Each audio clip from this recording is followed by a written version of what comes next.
নিজেদের কথা বলার অধিকার ছাড়া আর কারো কথা বলার অধিকার একেবারেই পছন্দ করত। তারপরেও তারা নির্ভয় হতে পারেনি। সকল দল বন্ধ করে দিলেন।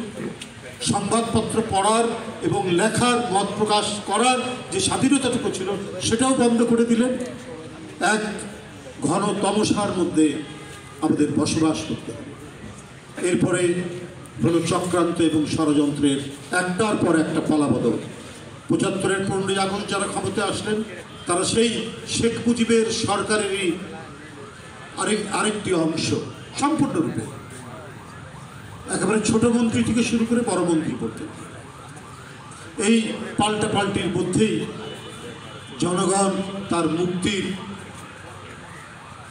যে দিশারি হিসাবে ৭ই নভেম্বরে একজন মানুষকে পেলেন যিনি সকল সংকটকালে জাতির দিশারি হিসাবে ভূমিকা পালন করেছেন। যেমন ৭১ সালে তেমনি ৭ই নভেম্বর।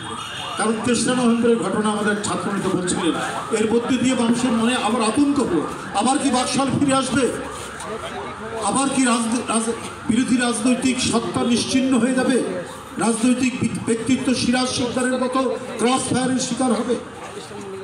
এই ভীতি থেকেই বিপ্লবের এক প্রচণ্ড তাড়না জাতির মধ্যে ব্যাপকভাবে প্রজ্বলিত হচ্ছে।